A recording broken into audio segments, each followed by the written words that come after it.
Саламатсыздар ма, құрметті тыңдаушылар? Бүгінгі 7-ші дәріс жүк және жолаушы ағындарының сипаттамалары. Жоспар бойынша жолаушы ағыны, көлік ағындарының құрамы, жүк станцияларын басқару құрылымын ұйымдастыру сұрақтарын қарастырамыз.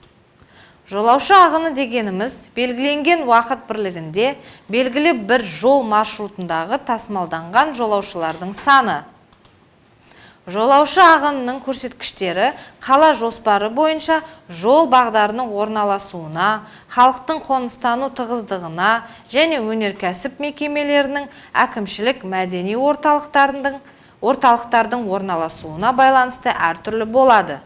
Қала ішілік жол маршрутының көбінде жолаушылардың саны бастапқы аялдамадан жол ортасына дейін өсіп, соңғы аялдамаға жақындаған сайын біртіндеп азайып отырады. Өнеркәсіп орындарына баратын жұмысшыларды тасымалдаушы маршрутты автобустардағы жолаушылар саны бастапқы нүктеден соңғы нүктеге дейін біртіндеп өсіп отырады. Қала ішілік автобус тасымалдарындағы жолаушы ағыны тәулік сағаттарында үнемі өзгеріп отырады. Жұмысқа барып келетін уақыттарда бір тәулікте тасымалданатын жолаушылардың жалпы санының тең жартысы тасымалданады. Жолаушы ағынының анықтаудың бірнеше әдістері қолданылады. Олар анкеталық әдіс, кестелік есептік әдіс, талон арқылы есептеу әдісі және көзбен жобалау әдісі. Анкеталық әдіс тұрғындардан арнайы сұрақ жауап алу арқылы жүзеге асады. Осы алынған ақпараттар негізінде халықтың жұмысқа барып келу уақыттарын, мәдени шаруашылық және іскерлік жол қатынастарын анықтауға болады. Сонымен қатар, маршрут бойынша жолаушы ағынының бөліну сипаттамасын, жалпы уақыт шығынының және қажетті аялдамалар санын анықтауға болады. Қала ішілік көлік қозғалысын реттеуде қарқынды қозғалыс уақыттарының маңызы өте зор.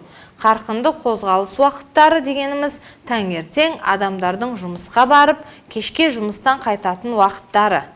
Бұл кезде жолаушы ағыны шамадан тыс көбейіп, қозғалыс қиындап, қосымша шаралар енгізіледі.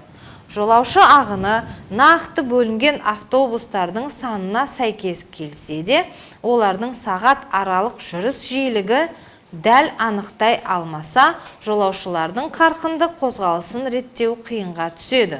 Сондықтан қарқынды қозғалыс уақыттарында автобус тасымалын ұйымдастыруды жетілдірудің кешенді жоспарлы шаралары енгізіледі. Қала ішілік маршруттарда таңертеңгі және кешкі қарқынды қозғалыс уақыттарында тәуліктік жолаушы тасымалының 50% орындалатындықтан, осы кезеңдерде халықты қанағаттанарлық көлік қызметімен қамтамасыз ету күн тәртібіндегі маңызды мәселе болып табылады. Көліктердің шамадан тыс адамдарға толығуы жолаушылардың жағдайы мен көңіл күйіне кері әсер етеді. Ішілік толы автобуста 10 минут тұру еңбек өнімділігін 4%-ға төмендетеді. Қызмет көрсету сапасы мен деңгейі төмендейді, жол ақысын жинап алу қиындайды және автобустардың кез келген уақытта бұзылып қалуына жол ашады. Жүріс аралықтарын арттыру әдісі арқылы қарқынды қозғалыстан тыс уақыттарда автобустарды пайдалану тиімділігін арттырып, шығынды азайтуға болады. Жолаушы ағыны өте аз жол аралықтарында автобустың жүріс уақыттарын аялдамаларға іліп қою арқылы ең жоғарғы тиімді жүріс аралығын белгілеуге болады. Келешекте қала ішілік автобус көлігі сыйымдылығы жоғары және өте жоғары автобустарды қолдануға көшеді. Үлкен қалаларда автобус көлігі қазіргі кездегідей негізгі және магистральды көлік түрінде ғана емес, метро және жоғары жылдамдықтағы трамвайлары тәрізді магистральды көліктерге жолаушыларды жеткізуші және алып кетуші ретінде басқа көлік түрлерімен өзара байланыста қолданылады. Автобус маршруттары жол аралықтарына және қолданыс аумағына сәйкес аудандық, қалалық, қаламаңдық, қала аралық және халықаралық деп бөлінеді. Қолдану уақыттары мен мезгілдері бойынша тұрақты жыл бойына жүретін және уақытша, яғни маусымдық немесе бір реттік деп бөлінеді. Қалада көшелерінде жүріс жолдарының орналасуы бойынша диаметральды, радиальды, тангенциальды, айналмалы, жарты айналмалы және құрамалы деп бөлінеді. Сонымен қатар орналасуы бойынша орталық және аралас, ал тағайындалуы бойынша негізгі және қосалқы маршрут деп жіктеледі.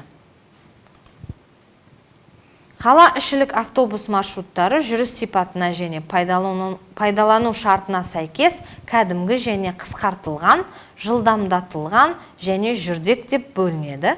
Кәдімгі маршрутта автобустар жол аралығындағы тұрақты аялдамалардың барлығында тоқтайды.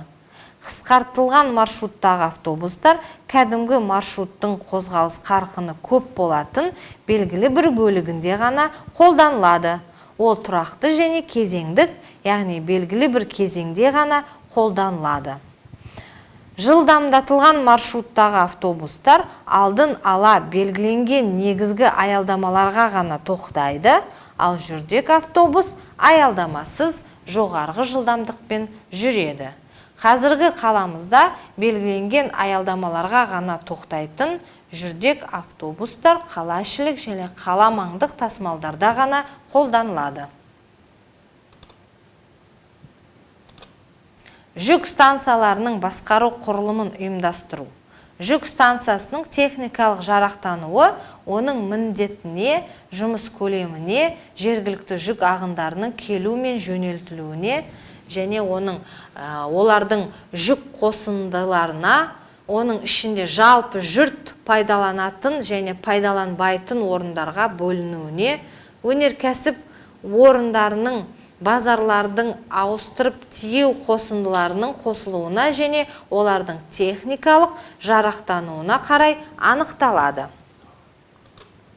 Жүк жөнелтушілер жүкті жөнелтуге дайындауда теміржол көлігінің жүріс қауіпсіздігі мен пайдалануын, тасымалданатын өнімнің сапасын, жүктердің вагондар мен контейнерлердің өрт және экологиялық қауіпсіздіктің дұрыс сақталуын қамтамасыз етуі тиіс. Жүкті жөнелтуге дайындау шараларына мыналар кіреді. Өнімді қажетті сапалық күйге келтіру, жүк орындарын көлік пакеттері мен бумаларына ірілендіру, яғни ол буып тию мен нығыздау, машиналардың көлемді жабдықтарын бөлшектеу немесе ішінара ажырату, жүк орындарына көліктің таңбасын салу және тағы да сондай секілді жүкті тасымалдауға дайындауда, сондай-ақ оларды тиісті бақылау және қадағалау органдары тексереді. Осымен біздің дәрісіміз аяқталды. Келесі дәрісте кездескенше.